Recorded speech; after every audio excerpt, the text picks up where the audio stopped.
सर्वाङ्गं हरिमन्दिरभारतं प्रसन्नवदनं ध्यायति गुरुं सर्वार्थसिद्धिदम् ॐ अज्ञानतिमिरन्धस्य ज्ञानाञ्जनशलाकया श्रीगुरवे नमः। वन्देऽहं श्रीगुरश्रीयुतपदकमलं श्रीगुरोन् विष्णुवर्षा तिरुपं शग्रजातं सहगणरघुनाथान्वितं त्वं सजीवं साद्वैतं सवधूतं परिजनसहितं श्रीकृष्णचैतन्यदेवं वन्दे श्रीराधाकृष्णपदं सहगणलोकान् तप्तकान्तनं गौरङ्ग राधे वृन्दावनेश्वरि विश्वभानु देवी तां प्रणमामि हरिप्रियः कृष्णकरुणा सिन्धु दीनबन्धु जगत्पते गोपेश गोपिकान्त राधाकान्त नमस्ते ॐ वृन्दाय च लोकितपाय प्रियाय च सुवर्चसा भक्ति पति देवी सत्यवती नमः जय रूप सनातन भट्ट रघुनाथ श्री गोपाल भट्ट दास विचारे करी श्री चरण बंदन যা হইতে গণনাথ অভিষ্ট পুরাণ পান্তরে ভূষা কৃপা সিন্ধু অতি সানাং বৈষ্ণব নমো নমঃ। জয় শ্রীকৃষ্ণ চৈতন্য প্রভু নিত্যানন্দ প্রিয় অদ্বৈত গদাধর শিবাসাদি গৌর ভক্ত বৃন্দ হরে কৃষ্ণ কৃষ্ণ কৃষ্ণ হরে হরে হরে রাম রাম রাম হরে হরে। সর্বাগ্রেই আমার পরম করুণাময় প্রেম ঘন মূরতি রসরস শিরোমণি অখিল বছর আধার যিনি জগতের কল্যাণার্থে এসেছেন ধরাধামে, যুগ যুগ ধরে যার একান্ত প্রেমময় ভক্তদের জন্য তিনি প্রাণটা কেঁদে ওঠে, তাই তিনি জগতে আসেন গুরুরূপ ধরে। জগতের কল্যাণ, জগতের মঙ্গল, ধর্ম সংস্থাপন এবং জগতের মঙ্গল সাধন করে তিনি আবার পরম ব্রহ্মের সঙ্গে তিনি একীভূত হয়ে যান। এই প্রেমঘনমূরতি নিত্যলীলা প্রযুক্ত শ্রী রাধারমণ গোস্বামী মহারাজ মহোদয়, তার ওই সুকমল শ্রীচরণে আমি বারংবার প্রণতি জ্ঞাপন করছি। তৎপর আমাদের বিশুদ্ধ পরম্পরা ধারায় যে সমস্ত ভবগ্রাহী বা প্রভৃতিগণ, ব্রজের বিদেহী মহন্তগণ, যারা জড় জগতের সুখ শান্তি বর্জন পূর্বক জগতের মঙ্গলের জন্য পৃথিবীতে অবতরণ করেন এবং জগতের মঙ্গল সাধন করে যারা নিত্যভাবে গমন করেছেন, যারা অপ্রকট, সবার চরণে আমার অনন্ত কোটি প্রণাম। আজ ৭০তম ভাগবত অনুষ্ঠানের সপ্তাহে মঙ্গলবার আজ ৭৯তম ভাগবত পাঠে আমরা অংশগ্রহণ করেছি। স্বদেশ বিদেশ এবং আমাদের সমস্ত গোপালজির একনিষ্ঠ ভক্তবৃন্দ, আমার স্নেহময় বাৎসল্যমী মাতৃমণ্ডল এবং গৌর ভক্তবৃন্দ, সবাইকে জানাই আমি আন্তরিকভাবে শুভেচ্ছা অভিনন্দন এবং কৃষ্ণ ভক্তি লাভের জন্য আমি ভগবানের কাছে আমি কৃতাঞ্জলি গুটি প্রণাম করি, তাকে প্রার্থনা করি তাদের জন্য কল্যাণ সুনিশ্চিত করে দেন। আমরা আজ এই অনলাইন ভাগবত উপহার দিয়েছেন আমাদের গোপাল একনিষ্ঠ সেবক, গুরু পরম্পরা একনিষ্ঠ, মানে সে কৃপাকারী বা কৃপা প্রাপ্ত হয়েছেন সেই আমাদের দেবব্রত পাল মহাশয় আমাদেরকে এইটা উপহার দিয়েছেন, এই অনলাইন ভাগবত। তার প্রতি আমরা সবাই চিরকৃতজ্ঞ থাকবো। কেননা আজকে আমরা এই অনলাইনে ভাগবতটা সারা বিশ্বে আমরা সুযোগ পেয়েছি। এটা আমাদের গর্ব, এটা আমাদের একটা সব দিক থেকে আমাদের সনাতনীদের জন্য এটা একটা আমাদের সর্বক্ষেত্রে সবার জন্য আমাদের এটা ভালো। তা শুধু ভক্তের সজ্জন মন্ডলী, আপনারা ভালো থাকবেন। আপনাদের শ্রীচরণে আমার অতলন্ত প্রণাম রইল। আপনারা সকলেই আমাদের এই অনলাইনে সংযুক্ত হয়েছেন, তাই আপনারা সকলেই ভাগবত শ্রবণ করুন। আজকে আমাদের অনলাইনে দেখা ছিল জামাল অর্জুন উদ্ধার কাহিনী এবং গিরি গোবর্ধন লীলা কাহিনী এবং আধ্যাত্মিক ব্যাখ্যা। তৎসঙ্গে তার প্রতি সর্বাগ্রে বলব আগামীকাল গুরু পূর্ণিমা, জগৎগুরু শ্রীলা কৃষ্ণদেব বেদব্যাস গোস্বামী মহাশয় আগামীকাল পূর্ণিমার ভিতরে তিনি অবতীর্ণ হন। আমাদের অবতীর্ণ হন পৃথিবীতে এসে আমার জগৎ কল্যাণের জন্য। ৬ প্রকার অবতার আছে: শাক্তবেশ অবতার, স্থান অবতার, লীলা অবতার, গুণ অবতার এবং সাং অবতার। কারণ এই অবতারের সব থেকে বড় অবতার হচ্ছে কি, সেই অবতার হচ্ছে নাকি আমাদের সেই কৃষ্ণদেব দেবের বেদব্যাস। ইনি গায়ের রং ছিল কৃষ্ণবর্ণ। আর বেদকে তিনি চার ভাগে বিভক্ত করেছেন, তাই বেদব্যাস আর জন্ম হয়েছিল মানে সে একটা যুগের পর, তাই তিনি দ্বৈপায়ন, একসঙ্গে কি বলা যেতে পারে, কৃষ্ণ দ্বৈপায়ন বেদব্যাস। এটি সত্যবতী নন্দন। এনার জন্ম হয়েছিল, তার পিতা তার সত্যবতী, পিতার নাম পরাশর মুনি। এই পরাশর মুনি অর্থাৎ কৃপাধন্য আশীর্বাদ কৃষ্ণ তার পুত্র বেদব্যাস আগামীকাল যে বুধবার আসছে, এই বুধবারে তিনি অবতীর্ণ হন। সারা পৃথিবীতে, পৃথিবী বললে ভুল হবে, বিশ্ব ব্রহ্মাণ্ডে, সারা বিশ্ব ব্রহ্মাণ্ডে পালিত হবে আগামীকাল গুরু পূর্ণিমা। এমনকি দেবতারা পালন করছে, দেবতা সুরাদিগণ, দেবতা গন্ধর্ব, দেবতা আদি, মুনি ঋষিগণ, দেবর্ষি, ব্রহ্মর্ষি, রাজর্ষি, যত থাক না কেন মুনি ঋষিগণ, তারা সমস্তই তারা আগামীকালের সেই প্রতীক্ষা আছেন। তারা অপেক্ষায় ছিলেন কবে আসবে সেই গুরু পূর্ণিমা। আমাদের জড় জগতের সমস্ত যারা আছেন এই পার্থিব সংসারে, আপন আপন গুরুর মহিমা কীর্তন হবে আগামীকাল। এবং জগৎ গুরু শ্রীলা ব্যাসদেব গোস্বামী মহাশয়ের জীবন আলক্ষ্য পাঠ এবং এই গুরু পূর্ণিমার বিশেষভাবে বিশেষ বিধানে গুরুকে প্রেম ভক্তি অর্পণ করা হবে। গুরুদেব তিনি চান ভক্তের কাছে শুধু প্রেম প্রীতি আর তার আন্তরিকতা এবং তার প্রীতি ভালোবাসা। তিনি কখনো শিষ্যের কাছ থেকে কখনো অর্থ সম্পদ কখনো যাচনা করেন না। যিনি সদ্গুরু হবেন তিনি সবসময় চান জগতের মঙ্গল, শিষ্যদের পারমার্থিক সুরক্ষা এবং কল্যাণ। সেই জন্য জগতের গুরু সেই গুরুদেব আগামীকাল তার গুরুর মহিমা কীর্তন হবে সারা বিশ্ব ব্রহ্মাণ্ড ব্যাপী। আমাদের বর্তমান মাগুরা সদর, মাগুরা কেশরডবি গোপালজি আশ্রম, হাজার বছরের প্রতিষ্ঠান। এখানে গোপালজির নিত্য বিহার ভূমি, তার লীলা ভূমি, তার পদাঙ্কিত এখানে তার চরণ রজে পতিত হয়েছে। তিনি করেন, ভক্ত যারা ভাগ্যবান তারা এখনো দর্শন পেয়ে থাকেন। যদি ভক্ত সজ্জন মন্ডলী, আপনাদের মানে এই গোপালজি মন্দিরে গোপালজি সত্তরশে আসার জন্য আমি এখানে অধ্যক্ষ পদে সিক্ত হয়ে আপনাদের আশীর্বাদ যাচনা করছি, প্রার্থনা করছি। আপনারা একবার কৃপা করে দয়া করে গোপালজি মন্দিরে এসে গোপালজুর সত্তরশায় ক্ষণমাত্র একটু তিষ্ঠ হন। দেখতে পারবেন আপনার সারা জীবনের সাধনা অচিরেই পূর্ণ হয়ে যাবে। তা সেজন্য যাই হোক, আমরা সেই গোপালজি মন্দিরের তরফ থেকে আমরা এই ভাগবত অনুষ্ঠানের আয়োজন করেছি এবং প্রতি শুক্রবার ভাগবত গীতা পাঠাভ্যাস কিশোর কিশোরীদেরকে ওদের সমস্ত গীতা পাঠের ধরন, তাদের কৌশল, গীতাকে পাঠ করতে এবং কিভাবে এর উচ্চারণ শিখতে হবে, সমস্ত কিছু কন্যা আছে, বিশেষ করে রোহিণী ঈশানী, তিনও মাঝে মধ্যে বসেন আমাদের ভিতরে। আমরা সেই শুক্রবারে ঠিক 8:30টার সময় শুরু হয়ে যায় গীতা পাঠ এবং গীতার প্রশিক্ষণ। আর তার মঙ্গলবারে ঠিক 8:30টার সময় ভাগবত প্রবচন দান করা হয়।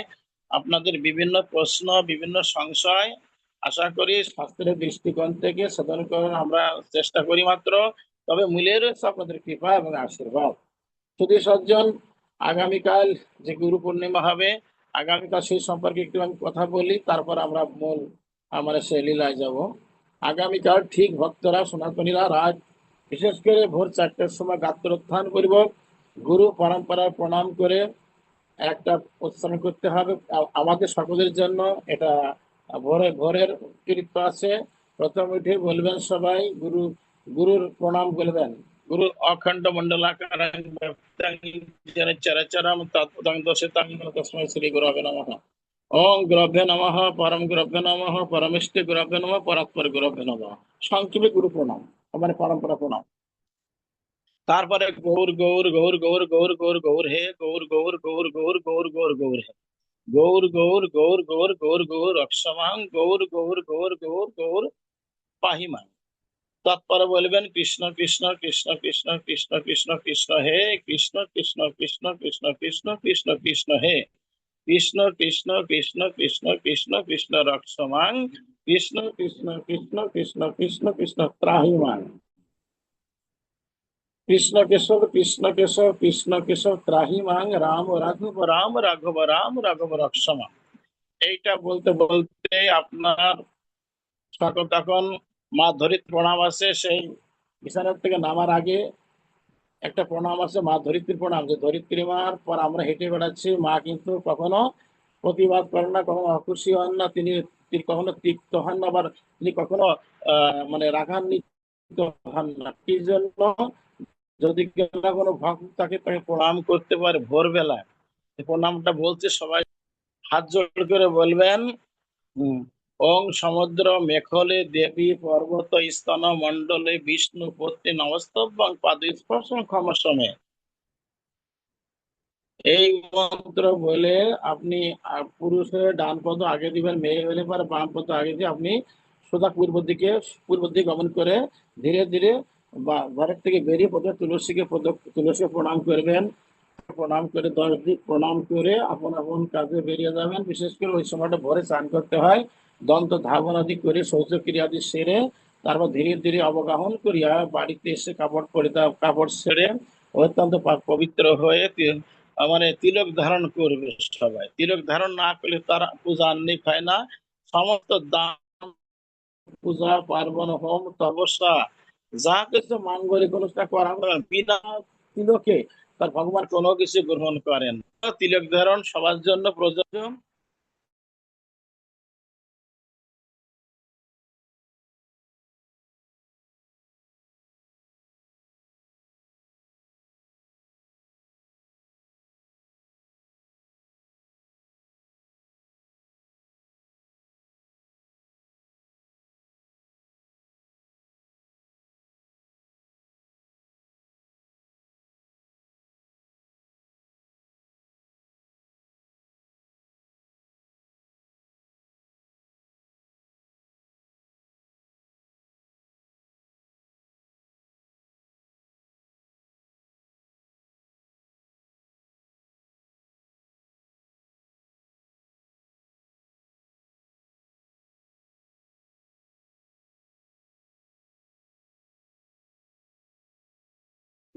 হ্যাঁ, তাই, জানি তাই।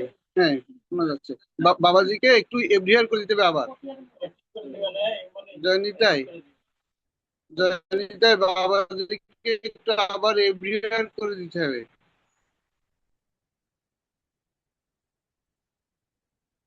জানি তাই, বাবাজিকে এভরিয়ার করে দিতে হবে অথবা পিন করে রাখতে হবে। হ্যাঁ, একটু বাবা, হ্যাঁ হচ্ছে তো। বাবাজিকে একটু পিন করে, হ্যাঁ, গোপালজিকে একটু এভরিয়ার অথবা পিন। আমরা কথা বলছি কিন্তু, হ্যাঁ, যাচ্ছে। আচ্ছা, ছবি আসছে না কেন? হ্যাঁ, ঠিক আছে। জয় নিতাই গৌর হরি বল। আমরা আবার মূল আলোচনায় যাই। এমনি ভাবে আমাদের ভোরবেলা উঠেই হাত জোড় করে এর মন্ত্র সবাই বলবে, সনাতনীরা, এটা সবার জন্য। ওং সমুদ্র মেখলে দেবী পর্বত স্তন মণ্ডলে বিষ্ণু পত্নী নমস্তভ্যং পাদ স্পর্শং ক্ষমস্বমে। এই মন্ত্র বলতে বলতে হরিনাম করতে করতে তারপরে আপন আপন মানে শৌচক্রিয়া আদি অন্তে স্নান করে তিলক ধারণ করবে, গুরু মন্ত্র জপ করতে হবে। উল্লেখ থাকে যে সবাইকে সবার জন্য বলছি, এটা ভোরে বেলা স্নান করা সবার আবশ্যকতা। কেউ যেন স্নান না করে কোনো গুরুকর্ম করলে পারে সেটা বিফল হয়ে যাবে। যাই হোক, আগামীকালে সে অনুষ্ঠানের কথা বলছি। ভোরবেলা উঠে গুরুবাষ্ট পাঠ করবে সবাই। সংসার দাবানল লিডিলোক ত্রাণায় কারণ ঘন ঘনতম প্রাপ্ত কল্যাণ গুণার্ণ অবশ্য বন্দে গুরু শ্রী চরণারবিন্দম। এগুলো গুরু অষ্টক বলা হয়। মহাপ্রভুর কীর্তন নৃত্য গীত বাদিত্র মাধ্যম নশরসন রোমাঞ্চ কম্প শতরঙ্গ ভাজ বন্দে গুরু শ্রী চরণারবিন্দম। 8টা শ্লোক পাঠ করে তারপরে গুরু মন্ত্র জপ করে গুরু পূজার জন্য সব তৈরি হয়ে নেবেন। বললে তাকে সূর্য সূর্য ওঠার আগে পুষ্প স্নান করতে হয়। তিলকান্নিক না সেরে কোনো কিছু করিবে না, তিলকান্নিক সেরে তারপর অন্য কর্ম করতে হবে। তুলসী চয়ন বলুন, তারপর পুষ্প চয়ন বলুন, এগুলো নিজেরা করতে হবে। না করলে পরে সেটা যে ব্যক্তি মানে বেলা উঠলে পুষ্প চয়ন করে, স্বাস্থ্য বিলাস আছে, সেটা অসুরে গ্রহণ করে, সেই ফুলটা দেবতার পূজায় লাগে না। সবাই খেয়াল রাখতে হবে, কেউ যেন সূর্য উঠলে পরে তো ওই ফুল না চয়ন করে, তাহলে ওইটা দেবতার কথা না লাগে অসুরে গ্রহণ করে, ভগবান কৃষ্ণ গ্রহণ করেন না। এই জন্য উচিত সূর্য ওঠার আগে পুষ্প চয়ন করতে হবে এবং তুলসী চয়ন করতে হবে সবার জন্য। যাই হোক আর কি, গুরু পূজা, গুরু সামনে আসন করতে হবে, ব্যাসদেবের আসন রাখতে হবে, ভাগবত রাখবেন, গুরুর আলেখ্য রাখবেন, তারা গুরু সাক্ষাৎ হবে, গুরু সাক্ষাৎ আসনে বসবেন, গুরুকে আবাহন করতে হয়। আবাহন মানে কি, মন্ত্র জপ করতে হবে, তবে গুরুর পরম্পরা পূজা করতে হবে, গুরুকে আগে আছে অভিষেক, গুরু ধ্যান আছে, মুদ্রা দ্বারা মানে কুর্ম মুদ্রা দ্বারা আসমন করে, কুর্ম মুদ্রা দ্বারা এইভাবে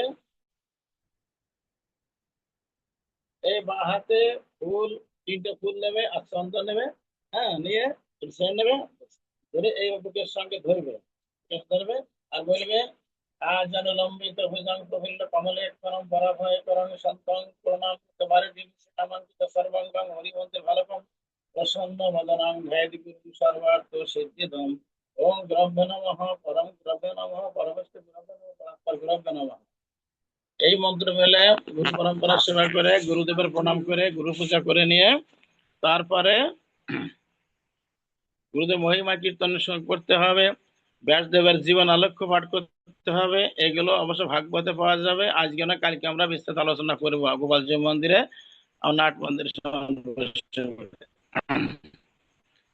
এইভাবে পূজা করে গুরুকে চাইবে কি, কৃপালু দয়ালু, আপনি আপনি পতিত পাবন, কৃপাময় দয়াময়, অনন্ত গুণের আধার, আপনি আপনি আমাকে একটু কৃপা করুন, আপনার দাসাধন যেন আপনার সেবা করতে পারে এবং ভগবানের চরণে আমার বিশুদ্ধ ভক্তি হোক।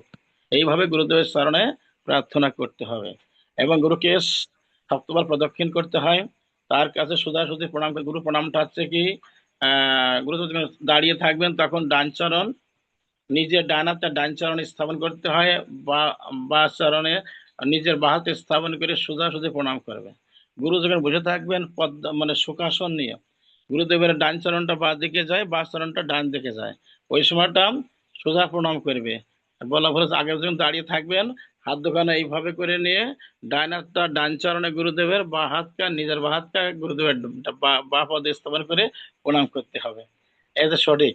আর প্রণাম করার সময় কখনো হম সোজা মানে খাড়ায় প্রণাম করতে না, হাঁটু গেড়ে প্রণাম করতে হবে এক কথা, পাটা ভেঙে দিয়ে এইভাবে একটা নুয়ে শাস্ত্রে আছে গুরুদেবের চরণ মাথাটিকে প্রণাম করলেও সেটা সবচেয়ে উত্তম হয়, তাই না? কিন্তু অন্য ভক্ত যারা থাকবে তাদের কাছে আপনি হাত করে জয় নিয়ে বললে ওইটাই যথেষ্ট। গৌর হরি বল বা জয় রাধে বললে হয়ে গেল, প্রণামটা মাথা নিচু করলে, বৃন্দাবনে বলে জয় রাধে বলে মাথা নিচু করলে হয়ে গেল। কিন্তু গুরুর ক্ষেত্রে গুরু তো ভগবানের প্রতিনিধি, গুরু ভগবানের মানে সে মহিমা, গুরু কৃষ্ণ এক, সেই হিসাবে গুরু চরণ ধরে প্রণাম করতে করলে সেটা হবে যুক্তিযুক্ত, শাস্ত্র সম্মত হবে। যাই হোক, গুরু কাছে চাইতে হবে প্রেম আর ভক্তি, আর গুরুচরণে একনিষ্ঠ ভক্তি, একেবারে নিংড় অনুভক্তি চাইতে হবে। গুরুদেব আমি যেন অভাগাকে একটু চরণে একটু স্থান দিবেন, গুরুদেব আমাকে ভজনের শক্তি দিন, আপনার চরণে প্রেম ভক্তি দিন, ভক্তি শ্রদ্ধা নিষ্ঠ গুরু নিষ্ঠা ভক্তি আমাকে দিন, আমি গুরু নিষ্ঠা ভক্তির মাধ্যমে যেন আপনার চরণে পৌঁছে যেতে পারি অন্তিম কালে। এইটুকু আপনার চরণে আমার একমাত্র প্রার্থনা। জড় জগৎ কখন সময় এসে যাওয়ার, যেন শেষ অন্তিম সময় যেন তোমার চরণ তরি আমাকে দিও।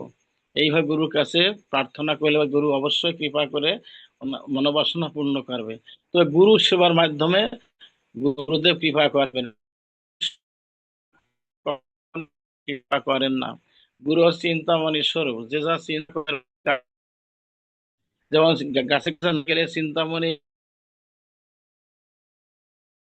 না গেলে, গুরু চরণ সেবা না করলে, গুরু আদেশ পালন না করলে উপরে পরে তিনি কখনো প্রেম ভক্তি ফল অর্পণ করেন না। সে অনেকে বলে আমি গুরু দীক্ষা নিয়েছি, আমি দীক্ষা নিয়েছি, কিন্তু এই পর্যন্ত আর কিছু আসে না, গুরু আর সান্নিধ্যে আসে না, গুরু নির্দেশ মেনে চলে না, আদেশ মেনে চলে না, তাদের মন্ত্র নিয়ে আনে আনে সমান। সেই জন্য সনাতনী বৃন্দ আমাদের একটু খেয়াল রাখতে হবে আমরা যেন গুরুদেবের সেবা করতে পারি।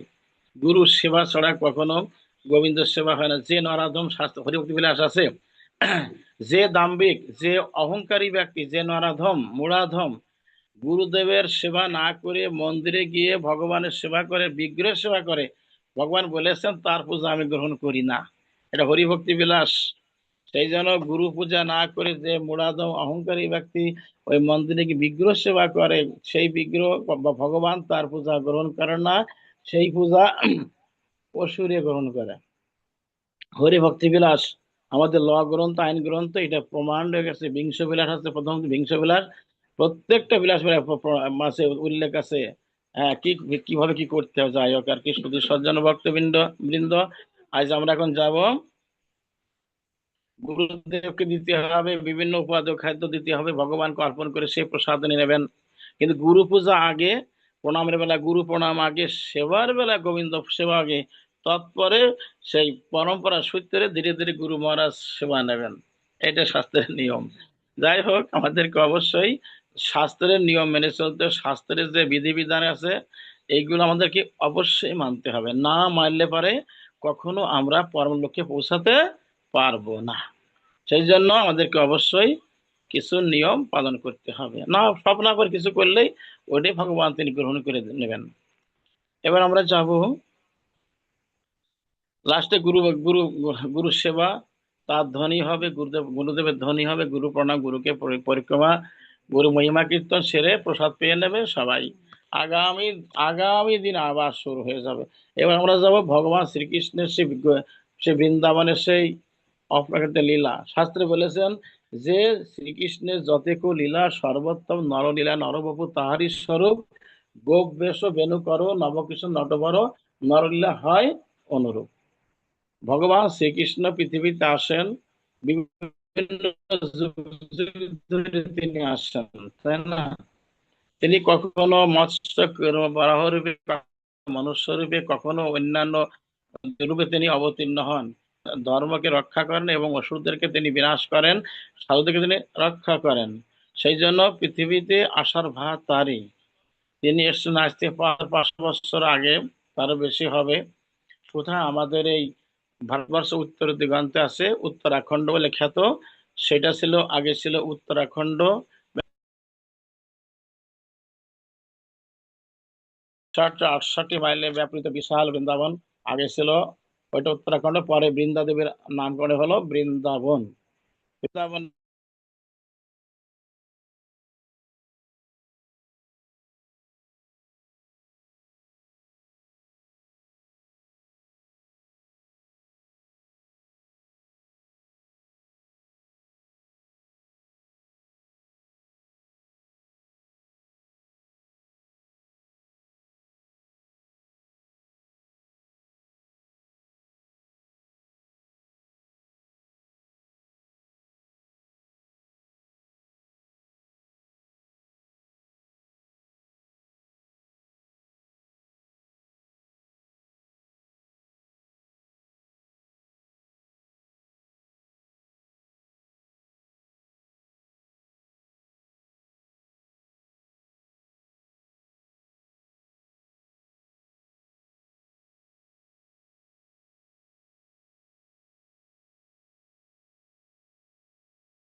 কিন্তু হয়ে যাবে, ওদের বলে তো লম্ফ প্রদান করবে, অতি বেগে ধাবমান মাতা যশোদা তদপেক্ষা অধিক বেগে ধাবিত হইয়া তার পৃষ্ঠকে ধারণ করে আসলেন। আমি শেষ তাদেরকে কোটি কোটি বার বন্ধন। তা এই জমালো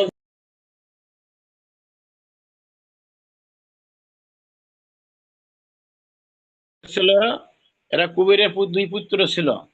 কুবেরের দুই পুত্র, ঠিক আছে, নাম ছিল মণিগ্রীব আর কি, হ্যাঁ, নলকুবের আর মণিগ্রীব, দুই ভাই, আপন ভাই, এক সহোদর ভাই। বাবার নাম কুবের। ইনি স্বর্গের সব থেকে ধনী ব্যক্তি ছিলেন, নাম কুবের। আমাদের এই আধুনিক জগতে যদি কেউ হঠাৎ করে ধনী হয়ে যায়, আমরা বলি কি, এই ওই লোকটা মানে ধনী হয়ে, মানে কুবেরের ধন পেয়েছে। সেই কুবের, এর দুই ছেলে মণিগ্রীব আর নলকুবের, এরা খুব ধনমদে মত্ত ছিল, অত্যন্ত অহংকারী ব্যক্তি। যে আমার বাবা সারা সারা মানে স্বর্গের রাজা, স্বর্গের ধনী ব্যক্তি, একটা আত্ম অহংকার ছিল। বাবা, অহংকার এমন জিনিস, নিজেকে সব ধ্বংসের পথে নিয়ে যায়, নরকের পথে পা বাড়ায়। এই দুইজন নরাধম, তারা অত্যন্ত কামাসক্ত, লোভাসক্ত, নারীতে আসক্ত ছিল। একসময় অপ্সরীদেরকে নিয়ে স্বর্গের থেকে পৃথিবীতে নেমে একটা সরোবরে তারা স্নান করছিল নগ্ন হয়ে। তারা বিভিন্ন নগ্ন হয়ে তারা নাচ গান করছিল, জলকেলি করছিল। তাদের মাতলামি ধীরে ধীরে যেন অষ্টগুণের বৃদ্ধি পেল। এইভাবে চলছে তো চলছেই, কিন্তু এইভাবে তারা একবার একবার দুষ্টে একবার শেষ পর্যায়ে পৌঁছে গেল। কিন্তু দৈবাৎ নারদ মুনি উপর দিয়ে যাচ্ছেন। দেবশ্রী নারদ দেখলেন উনি এই ধরনের কাণ্ড হচ্ছে জড়জগতে, একটা অধর্ম হচ্ছে, নেমে আসলেন। নারদকে দেখে সমস্ত অপ্সরীরা, নারীগণ, তারা লজ্জিত হয়ে আপন আপন বস্ত্র পরিধান করছে এবং নারদের কাছে ক্ষমা প্রার্থনা করলেন, প্রভু আমাদের অন্যায় হয়ে গেছে, আমাদের ক্ষমা করুন, ক্ষমা করুন। তারা, নারদ বললেন, ঠিক আছে রমণীরা, তোমরা তোমরা তোমরা ব্যস্ত হয়ে না, ক্ষমা করে দিলাম। কিন্তু দুই মাতলামি, দুইজন দাম্ভিক অহংকারী এবং মানে সেই ইন্দ্রিয় সেবী, তারা অত্যন্ত, তারা নারদকে দেখেও তারা কোনো, তারা তারা কখনো সে অধর্মের থেকে তারা এতটুকু তারা চ্যুত হলো না, বন্ধ করলো না, আরো তার মাতলামি দ্বিগুণে বর্ধিত হলো। তো নারদ মুনি বললেন, হে গুণাধম, হ্যাঁ, অভাগারা, তোরা আমাকে দেখেও তোরা ভয় পেলি না? শোন শোন রে নরাধম, তোরা যে কাজ করলি, তোরা এই মুহূর্তে গিয়ে তোরা পৃথিবীতে গিয়ে তুই বৃক্ষ হয়ে থাকবি, তোরা যা। তাও বৃন্দাবনে গিয়ে যেমন অর্জুন রূপে থাকবি, বিরাট বৃক্ষ হয়ে থাকবি তোরা। সেই মুহূর্তে দুই ভাই তারা কেঁদে কেঁদে বলেছিল, প্রভু আমরা তো অন্যায় করে ফেলেছি, প্রভু আমার উদ্ধারে কি পথ আছে? তা শোন, যখন ভগবান শ্রীকৃষ্ণ অবতীর্ণ হবেন এই বৃন্দাবনে, সে শিশুকালে গোপাল জিউ ওদেরকে উদ্ধার করবে। সে অপেক্ষায় তারা আছে, হাজার বছর ধরে তারা আছে সেখানে দুই বৃক্ষ হয়ে। জমল অর্জুন, বৃন্দাবনের সবচেয়ে সেরা বৃক্ষ দুই। তারপর কি হলো, ভগবান চলে এলেন। শিশুকাল, ছোট্ট শিশু, হাঁটি হাঁটি পা পা। তখন মোটামুটি উনি হাঁটতে শিখেছেন, কথা বলতে শিখেছেন। দৌড়ে দৌড়ে ননি মাখন চুরি করে খায়, ননি মাখন নিজে খায়, বানরদের খাওয়ায়। এমন দুষ্টামি শুরু করেছে, মা অত্যন্ত অদৃষ্টে পড়ে যে, তুই এত দুষ্ট কাণ্ড বাবা, তোর বাবা হচ্ছে রাজা, তোর বাবার হচ্ছে 9 লক্ষ ধেনু, মানে 9টা লক্ষ, 100,000 1 লক্ষ ধেনু, মানে গরু, গোমাতা। আমি সব থেকে যে কালো বর্ণের গাভী 4টে আছে, আমি 8টা আছে, নিজে দহন করে আমি ননি মাখন করে তোরে খাওয়াই। তুই কি একটু তোর পেট ভরে না? তুই পরের পরের কাছে কেন যাস, পরের বাড়ি কেন যাস? বলে, কই মা, আমি তো খাই না। যাক, এমনি ভাবে আছে। একদিন তাকে ধরে বসছে, ধরে বসে, অনেক কাহিনী আছে বাবা, সংক্ষেপে বলছি। ওকে মানে দড়ি এনে বেঁধে ফেলে, বাঁধতে যায়, 2 আঙ্গুলে কম হয়। আবার দড়ি এসে যোজনা করে, গিরে দেয়, আবার 2 আঙ্গুলে কম হয়ে যায়। ভাগবতে বললেন যে সমগ্র দড়ি দিয়েও গোপালকে বাঁধা গেল না। তখন গোপালের মাথা সদা মানে কান্নাকাটি করছে, গোপালটে, তোর জন্য আমি কোনো পাড়া যেতে পারি না, শুধু অভিযোগ অভিযোগ অভিযোগ। তুই কোনো জাদু জানিস, কুহক জানিস, মন্ত্র জানিস, তুই কেন বন্ধন যুক্ত হচ্ছিস না বল? যে মা, আমি কি, আমি তোমার ছেলে, তা তুমি আমাকে বেঁধে ফেলো, বেঁধে ফেলো। তখন কি করলো জানেন? তখন বললো কি, দেখো মা, তুমি আমাকে এই জড়জগতের রজ্জু দিয়ে বাঁধতে পারবে না। আমাকে বাঁধতে হলে তোমার প্রেম অশ্রু, প্রেম রূপ যে রজ্জু, ভক্তিরূপ রজ্জু বা দড়ি তোমাকে বেঁধে ফেলো। সঙ্গে সঙ্গেই রোগ প্রেম রজ্জু দিয়ে বেঁধে ফেললেন, কোমরে বাঁধা হলো। আর একটা পাশে উদুক হলে বাঁধা হলো। এখন তারা কান্নাকাটি করছে, জমানোর দুই ভাই, ভগবান আমাদের দয়া করুন, দয়া করুন, আমরা বড় বিপদ আছি, আমাদের উদ্ধার করুন, উদ্ধার করুন। তখন ভগবান তো অন্তর্যামী, বুঝতে পেরেছেন, বলছে, আরে জমানোর জন্য তো দেরি কর, আমি আসছি। এদিকে মা যশোদা রানী, পিতানন্দ আদি মানে বাহির বাড়িতে কর্মে লিপ্ত ছিলেন। গোপাল এখন হামাগুড়িতে চলেছে। এই দুটো গাছ মাঝখান দিয়ে যে এমন জোরে টান দিয়েছে, এক টান দেওয়ার সঙ্গে সঙ্গেই মোটামুটি গাছ মড়মড় করে ভেঙে গেল। ভিতর থেকে দুই দুই দুইজন যুবক ছেলে বেরিয়ে এলো। গন্ধর্ব পুত্র, সে নলকুবের 2 পুত্র, জমল, কি হলো, মণিগ্রীবার নলকুবের 2 ভাই। তারা বৃক্ষ জনম থেকে অব্যাহতি পেল। সমস্ত বৃন্দাবনটা সব ছুটে এলো, দেখতে পেলো গোপালজিউ মাঝখানে খেলা করছে। জমান অর্জুন স্বর্গে চলে গেল, উদ্ধার হলো। দ্বিতীয়ত কি, এক সময় বৃন্দাবনে বৃষ্টি হলো না, হচ্ছে না, প্রচুর খরা আর খরা। প্রজাগণ অভিযোগ দেয়, মহারাজ আমরা কি করব, আমরা তো না খেয়ে মারা যাব, আমাদের গাভীগুলো কি খেয়ে বাঁচবে, ঘাস হয় না, ধান হয় না, আমরা কি খেয়ে বাঁচবো, আমরা কি মারাই যাব। শত শত হাজার হাজার অভিযোগ অভিযোগ। মানে সেই নন্দ মহারাজ বললেন, হে প্রজাগণ, এক কাজ করতে হবে, তোমরা এসো আমার প্রাসাদে। আসা হলো। হে রমণীগণ, তোমরা সবাই এক কাজ করো, বাড়ির থেকে লুচি, পুরি, মালপোয়া, সরভাজা, খই, মুড়কি, দই, ছানা যা পারো নিয়ে আসো, আমরা ইন্দ্র পুজো করবো। ইন্দ্র পুজো মানে সে সরকারি ইন্দ্র রাজা, সে খুশি হলে পারে তিনি পাঠাবে, পাঠাবে সেই বরুণকে পাঠাবে, বরুণ বরুণ মানে বৃষ্টি দেবতা, আর বরুণ সে বৃষ্টি দেবে। আমরা আমরা পুনরায় আবার আমরা বাঁচবো, আমরা ফসল পাবো, ঘাস পাবো, গরুগুলো বাঁচবে, দুনিয়াতে মানে বৃন্দাবনে আবার শীতলতা আসবে। তাই করা হলো, তাই করতে যাচ্ছে। সব একদম তৈরি হয়ে গেছে, তৈরি হয়ে গেছে। এমতো সময় কৃষ্ণ উনি ছিলেন না, উনি সকালে খেলা করছেন। এমতো সময় দৌড়িয়ে এসে বলছে, বাবা, মা, তোমরা কি করছো, এ কার পূজা তোমরা করবে, এত এত কিছু দেখছি, কত ছানা মাখন, লাড্ডু, পুরি, হালুয়া, মালপোয়া, সরভাজা, এগুলো এগুলো আমাকে দিবে না। আরে বৌদি কি বলিস, রাম রাম, ওগুলো বলতে নাই, এটা হবে ইন্দ্র পূজা হবে। বলে কি, ইন্দ্র পূজা কি করবে, ইন্দ্র কি করতে পারে? বলে ইন্দ্র খুশি হলে জল দেবে, আমরা বাঁচবো, অসম্ভব। তোমরাও বাদ দাও, ইন্দ্র পূজা বাদ দিয়ে তোমরা গোবর্ধনের পূজা করো। আমরা বৃন্দাবন কি দেখে আসছি, অনেকে এই মামনি দেখে আসছে, ও ললিতা মা, যে 14 মাইল পর্বত, একটা ময়ূর, যেটা ময়ূরের আকৃতি, ময়ূর শুয়ে থাকে যেমন দেখা যায় ওইরকম ময়ূরের আকৃতি, 14 মাইল পর্বত। বলছে কি এই পর্বতকে পূজা করে, যেখানে স্বয়ং সেই মানে নারায়ণ আবির্ভূত হয়ে তোমার পূজা গ্রহণ করবে, এবং তাৎক্ষণিক জল চলে আসবে, বৃষ্টি দেবে। পৃথিবীর এমন কোনো শক্তি নাই, নারায়ণের মানে ইচ্ছাবেই তো একটা গাছের পাতা নড়তে পারে, অতএব ওই ইন্দ্রদেবের শক্তি নাই, সে জল দান করতে পারে। তোমরা আমার কথা শোনো, ছোট শিষ্য তো, কথা সবাই মান্য করলো। তাহলে কাজ করো, চলো আমরা ইন্দ্র পূজা বাদ দিয়ে আমরা গোবর্ধনের পূজা করি। এসে গেল। এদিকে ইন্দ্রদেবের সমস্ত যারা মানে গোয়েন্দা বা বিভাগ, তারা জানতে পারলো, যেরকম আমাদের মহারাজের পূজা বাদ দিয়ে ছোট্ট একটা শিশুর কথা শুনে ওই পাথরের পূজা শুরু করতে দিয়েছে। এই কথা শোনার পর ইন্দ্রদেব অত্যন্ত প্রধান হলে প্রজ্বলিত হয়ে, ক্রোধাগ্নিতে হম আসির হয়ে, সে কি করলো, কোথায় আছো, কোথায় আছো, বৃষ্টি বাদল, হম বৃষ্টি বাদল ঝড় তুফান, তোমরা যে যেখানে আছো ছুটে এসো। সবাই সামনে এসে গেল। হুম যে মহারাজ কি আদেশ, যে তোমরা এই মুহূর্তে গিয়ে তোমার পৃথিবীতে যাও, বৃন্দাবনে গিয়ে জানো একটা প্রাণী না বাঁচতে পারে। আমার পূজা বাদ দিয়ে ছোট্ট একটা শিশু তার কথা মতো ওই গোবর্ধনে পূজা করলো, কেন, কি জন্য করলো, আমার আর সহ্য হচ্ছে না। আমি ওদের বৃন্দাবন মানুষদেরকে একেবারে জল দিয়ে শেষ করে ফেলবো। বাদল, তুমি যাও, তুফান, তুমি যাও, কুজ্ঝটিকা মানে কুয়াশা, তুমি যাও, ঝড় তুফান বৃষ্টি বাদল কুজ্ঝটিকা, যে যেখানে আসো সবাই গিয়ে বৃন্দাবনে, তোমরা বৃন্দাবন উলট পালট করে দিয়ে আসবে। তাই ওইটা বন্ধ করতে, ফ্যানটা বন্ধ কর, উলট করে দিয়ে আসবে। এইভাবে আর কি আছে। কিন্তু বৃন্দাবনে এইভাবে বলার পর, বৃন্দাবন এদিকে সেই এসে গেছে সেই ইন্দ্রদেবের সররা, বৃষ্টি বাদল ঝড় তুফান দিয়ে বৃন্দাবন শুরু হয়ে গেল, লন্ড ভন্ড শুরু হয়ে গেল। এদিকে সমস্ত প্রজাগণ গিয়ে বলছে, মহারাজ, আমরা কৃষ্ণের কথা মতো আমরা ইন্দ্র পূজা বাদ দিয়েছি বলে আমাদেরকে এত এত আমাদের আজ শাস্তি হচ্ছে।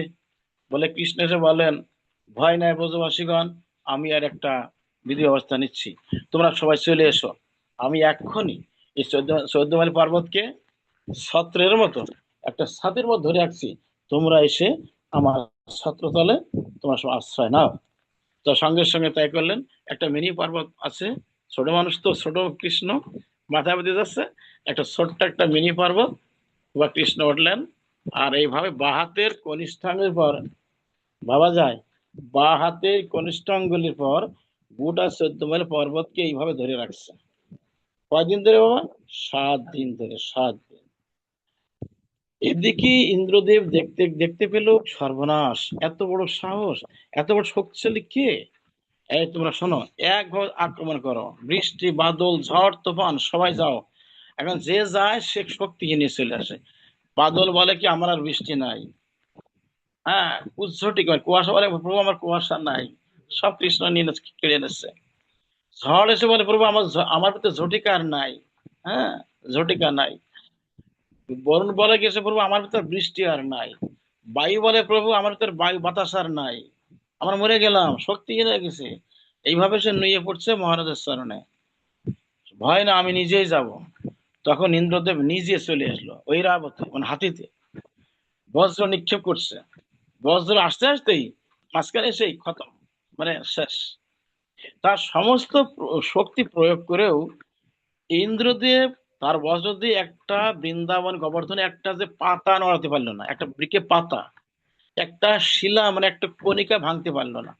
কৃষ্ণ বললেন কি যে এই মুহূর্তে ইন্দ্রদেব তোর শক্তি আমি হরণ করে নিলাম, শক্তিহীন হয়ে এখন পড়ে আছে। এই সময়টা ইন্দ্রদেব বললেন বড় বিপদ, গুরু শরণাপন্ন হলো দেবগুরু বৃহস্পতি।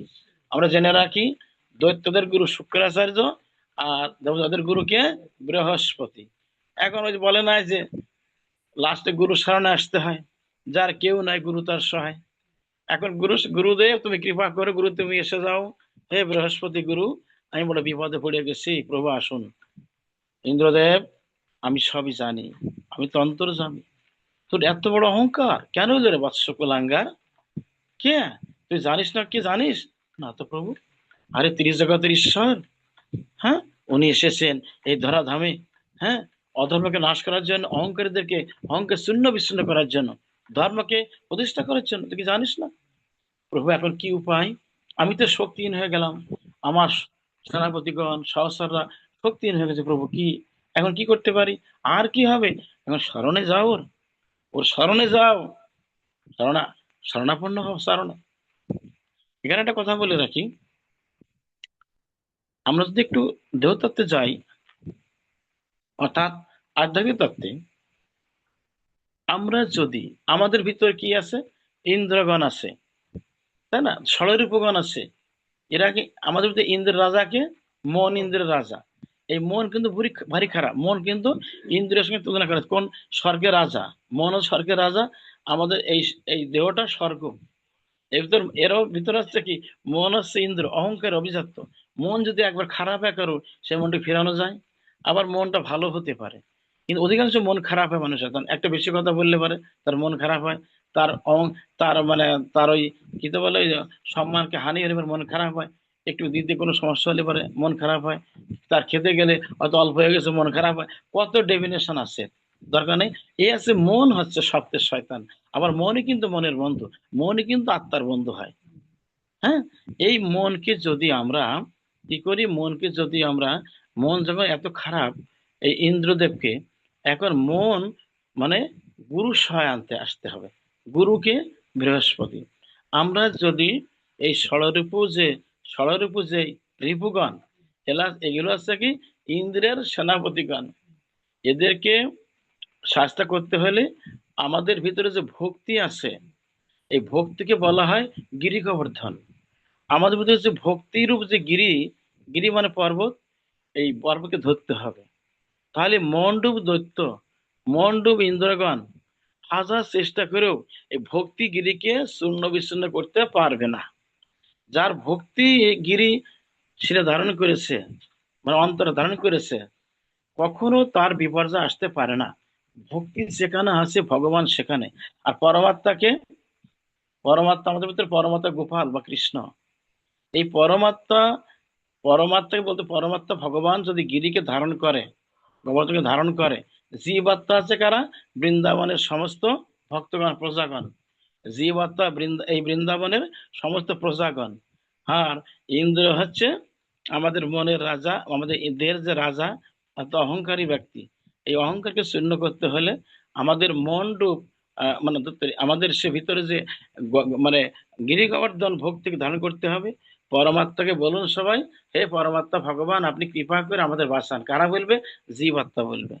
বলবে কি, হে ভগবান আমাদের বাঁচান, এই দুস্তর, এই যে ইন্দ্রদের সেবায়, রিপুদের জ্বালায় আমরা কখনো কৃষ্ণ নাম করতে পারি না। অর্থাৎ এরা আমাদের প্রতি মানে সেই বায়ু দান করছে, ওই যে সেই কথাই, অগ্নিকে নিক্ষেপ করছে, বৃষ্টি দিচ্ছে, বায়ু দিচ্ছে, এদের হাত থেকে আপনি বাঁচান। বলে ভয় নাই, ভয় নাই, হে জীবাত্মা তুমি এখন আমার শরণে আসো। এই জন্য জীবাত্মা পরমাত্মাকে এক রাখতে হয়। যখনই জীবাত্মা পরমাত্মাকে আলাদা করে ফেলবে, তখনই জীবের দুর্গতি নেমে আসে। তখনই জীবের দুর্গতি এসে, এদেশে যে জীব দুর্গতি নয়, সেই জীবাত্মা অবশ্যই নরকে চলে যায়। যখনই পরমাত্মার সঙ্গে অ্যাড থাকবে বা যুক্ত থাকবে, যুক্ত থাকবে, কখনো পরমাত্মা মানে জীবাত্মা কোনো বিপর্যস্ত হতে পারে না। আমাদের কর্তব্য সবাই যেন মনে রাখবে, সবাই জীবাত্মা পরমাত্মাকে হর্ষ মিলন ঘটিয়ে রাখতে হবে। মিলন মানে আলাদা করা যাবে না। আলাদা যখন করেছি আমরা, তখন ইন্দ্রগণ সুযোগ পাবে, ইন্দ্রগণ এসে আমাদেরকে, জীবাত্মাকে সাত ঘাটে জল খাবে, আমাদেরকে নরকের পথে নিয়ে যাবে। আর পরমাত্মাকে সঙ্গে রাখলে, পরমাত্মা গোপাল বা ভগবান কৃষ্ণ একে রাখলে পারে, ওই ইন্দ্র রূপ ইন্দ্র আমাদের কিছু করতে পারবে না। তাই সেজন্য বলতে চাই সমস্ত ভক্তগণ, আমাদের এই গিরি ভক্তিকে, অর্থাৎ ভক্তি গিরি, ভক্তি গিরি মানে পর্বতকে সবাই যেন ধারণ করে রাখবেন। পরমাত্মাকে বলুন, পরমাত্মা ভগবান আপনি কৃপা করে ভক্তি গিরিকে মাথায় করুন, আর আমরা জীবাত্মাগণ আপনার সান্নিধ্যে গিয়ে আমাদের জীবন ধন্য হয়ে যাবে। জয় নিতাই। তারপর কি হয়ে গেছে, এই আধ্যাত্মিক তত্ত্বে গেলে পর আমাদের এটাই বিচার, আমাদের আলোচনার মূল বিষয় হবে, আমাদের ফিনিশিং নামবে। তাহলে আমরা এটা জেনে নিলাম। এইবার আমরা যাব পরমাত্মা, না সেই বৃহস্পতি বললেন, বৎস তোমার তো বিপদ এসে গেল, তা কাজ কর। বলে কি কাজ? তুমি এক্ষুনি গিয়ে ওই অভয়পদের শরণ নাও। চলুন যাই, তাহলে কি করবো, আমি তো অন্যায় করে বসেছি। তখন স্বয়ং আর কি সেই ঐরাবত এসে গেল, দেবরাজ ইন্দ্র সঙ্গে এসে গেল তার গুরুদেব বৃহস্পতি। ভগবান শ্রীকৃষ্ণ উনি মাঠে গিয়ে গরুগুলো ছেড়ে দিয়ে, এক হাতে অন্যের একটা দলা আছে সেবা করছে, আর এক হাতে কেলিকর্ণবের ডাল ধরে নিয়ে চরণ ত্রিভঙ্গ ঠামে দাঁড়িয়ে আছে, মুখে মৃদু মৃদু হাসি আছে, বাসিখানে কোমরে গোজা, ছোট্ট গোপাল। উনি সব বুঝতে পারছেন, মৃদু মৃদু হাসছেন যে এইবার তোমার সাত ঘাটে জল খাবো ইন্দ্র, তোমার এত বড় তোমার অহংকার। আমি দর্পহারী মধুসূদন, আমি দর্পহারী মধুসূদন, এসে ত্রাহি ত্রাহি ত্রাহি প্রভু, ত্রাহি মানে রক্ষা করো, রক্ষা করো প্রভু, রক্ষা করো। কে দেবরাজ? তুমি দেবরাজ? তুমি কাকে স্বর্ণবর্ণ হচ্ছে প্রভু? আপনি ভগবান, আপনি অন্তর্যামী, জগতের ঈশ্বর আপনি, আপনি কৃপা করে আমাকে ক্ষমা করে দিন প্রভু। আমি তো অনেক অনেক অহংকারী ব্যক্তি, আমি স্বর্গের রাজা বলে অহংকার ছিল, আমার অহংকার আজকে ধুলায় মিশে গেল প্রভু। আপনি আমাকে একটু সেবা দিন, আপনার চরণ সেবা করা, আপনি ক্ষমা করে দিন, আমার শক্তি আপনি ফিরিয়ে দিন। দেখুন আমার সেনাপতিদের কারোর শক্তি না, সবাই নিষ্ক্রিয় পড়ে আছে, অথর্বের মধ্যে পড়ে আছে, আমিও তাই, আমার বজ্র কিচ্ছু নাই, আপনি গ্রহণ করে নিয়েছেন প্রভু, এই হারানোর শক্তি ফিরিয়ে দিন। আর উপরন্তু আপনাকে চিনতে পেরেছি, আপনি কৃপা করে আমাকে ক্ষমা করে দিন, আর ওই চরণে একটু দাসত্ব বৃদ্ধি করার একটু সুযোগ আমাকে দিন। বৃহস্পতি বললেন, প্রভু হে ভগবান, আপনি কৃপালু দয়ালু অন্তর্যামী, আপনার কৃপার কোনো অন্ত নেই, আপনি কৃপা করুন, আমার শিষ্য ভুল করে বসছি, আপনি চরণে একটু ঠাঁই দিন। কৃষ্ণ বললেন, ভগবান বললেন, বৃহস্পতি তুমি তো বিজ্ঞবান, তুমি কি জানো না প্রভু, আমার তো ও অহংকারী ব্যক্তি, আমাকে তো আমার শরণে আসেনি। যে গুরু শরণে আসে তার কখনো বিপদ আসতে পারে না। ও বোকা, ও অত নারাধম, ও কীটাধম তোষাধম, ও নরকের কীট, অহংকার করে আমার শরণে এসে আসেনি এ পর্যন্ত। তাই বিপদে পড়ে গুরু রক্ষা করো, তাই ওকে নিয়ে আসছে প্রভু, ওকে একটু স্থান দিন ওই অভয় চরণে। তখন বললেন, ঠিক আছে, ক্ষমা করে দিলাম, যাও, তোমার শক্তি আমি ফিরিয়ে দিলাম, তোমার সেনাপতি যা আছে সবার শক্তি আমি ফিরিয়ে দিলাম। এবার কি করা হলো? অভিষেক হবে, কৃষ্ণের অভিষেক। তখন দেবতারা সবাই এসে গেল, যত দেবতা ছিলেন এসে গেলেন। এবার কৃষ্ণ মানে কৃষ্ণ কি করলেন, উনি যোগ মানে আপন শক্তি বলে বিরাট এক রত্ন সিংহাসন এসে গেল, একটা পদ্ম ফুল হলো, পদ্ম ফুলের পর কৃষ্ণ উনি আর কি ছোট্ট গোপাল, উনি আসনগুলি বসে পড়লেন। এবার চলে গেল স্বর্গে, কে? ইন্দ্রদেব আহ্বান করলেন, সুরভি, ও সুরভি তুমি চলে এসো, মানে গাভী, কামধেনু, মানে বাসুজ নাই, সবসময় দুধ স্খলিত হয়, সুরভি মা তুমি চলে এসে গেল। এবার হস্তি মানে সেই ওনার সেই আহ গজরাজ গজেন্দ্র, বলা হলো, যা বলো গজেন্দ্র, তুমি কি সারা তীর্থের জল তুমি নিয়ে আসো, সুরিয়ে করে নিয়ে আসবে। সেই মুহূর্তে হাতি সারা তীর্থ ভ্রমণ করে সেই তীর্থে জলে বসে আছে, গাভী এসে আপন বাটের থেকে দুধ স্খলিত হচ্ছে আর গোপালকে অভিষেক করতে দিলেন।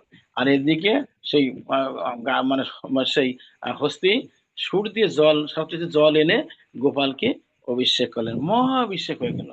অভিষেক অন্তে এবার দেবতারা চেষ্টা করতে লাগলেন। শাস্ত্রে বলেছেন দেবতারা নাম রাখে গোবিন্দ। কি নাম রাখে? গোবিন্দ। মনে রাখবেন সবাই, দেবতারা নাম রাখে, গোপালের নাম রাখে, কি নাম রেখেছিল? গোবিন্দ। সেই জন্য গোবিন্দ কেন নাম রাখলে? গোবিন্দ। গরু মানে, গো মানে কি? গরু। আর গো মানে পৃথিবী হয়, যিনি পৃথিবী শাসন করেন। আবার যিনি গোরক্ষক, গোরক্ষ মানে রক্ষণাবেক্ষণ যে করেন সে গোবিন্দ। যাক আর কি, এরকম চরণার বিন্দ বলে না? হ্যাঁ, গরুদের চরণার বিন্দ মানে গরুদেরকে তিনি রক্ষা করেন, গরুদেরকে তিনি চরণ দান করেছেন, এক কথা বলতে হয়। যিনি পৃথিবীকে চরণ দান যিনি করেছেন তিনি গোবিন্দ। এই গোবিন্দ নাম রাখলেন সমগ্র দেবতারা। তারা বললেন, বললেন কি, হ্যাঁ ইন্দ্রদেব তুমি যাও, তোমাকে তো আমি একটা ডিপার্টমেন্ট চাকরি দিয়েছি, স্বর্গের রাজা, আমার মতো কত ইন্দ্র চলে যাবে, কিন্তু আমার ওই সিংহাসন থাকবেই। যাও, অহংকার করো না। বলে, না প্রভু, এখন থেকে আমি আপনার দাস। আমি জানতাম না আপনি যে এত মানে অসীম শক্তিশালী আপনি। আমি, আমার এটা সন্দেহ ছিল প্রভু, আপনাকে শিশু জ্ঞান করে অনেক ভুল করে বসছে, আমায় ক্ষমা করে দিন। অনেক ক্ষমা প্রার্থী হয়ে গোবিন্দ কৃপা করলেন। তারপরে গুরু শিষ্য একসঙ্গে একত্রিত হয়ে আবার সরে গেলেন। কৃষ্ণ আমার আপন গৃহে চলিলেন। নিতাই গৌর প্রেমানন্দ একবার করে বলুন। আচ্ছা, এই পর্যন্ত আমাদের ঠিক আছে। হ্যাঁ, হ্যাঁ, হয়ে গেছে। জয় নিতাই, জয় নিতাই, জয় গৌর। উপস্থিত সুধী ভক্তবৃন্দ, আপনাদের যুগল আমাদের আজকের গোপাল আশ্রমের আয়োজিত 69তম অনলাইন ভাগবত আলোচনার মূল বিষয় আপাতত এইখানে বিশ্রাম। তারপর আজকের আলোচনার প্রেক্ষিতে যদি কোনো ভক্তবৃন্দের জিজ্ঞাসা থেকে থাকে আজকের এই ভাগবত আলোচনার, তারাদের কাছে একটু সবিনয়ে আনমিউট করে বাবাজির কাছে প্রশ্ন করবেন। আমরা সেই আজকে আলোচনার প্রেক্ষাপটে সেই প্রশ্নের উত্তর দেওয়ার চেষ্টায় থাকবো শুধু ভক্তবৃন্দ। আর বাবাজির উত্তর পর্বে যাওয়ার আগে রেকর্ডিংটা অফ করে নিলে ভালো হবে। জয় নিতাই, জয় নিতাই, রেকর্ডিংটা অফ করি না। জয়নি, জয় নিতাই, একটু রেকর্ডিংটা অফ করে দাও। রেকর্ডিং হচ্ছে।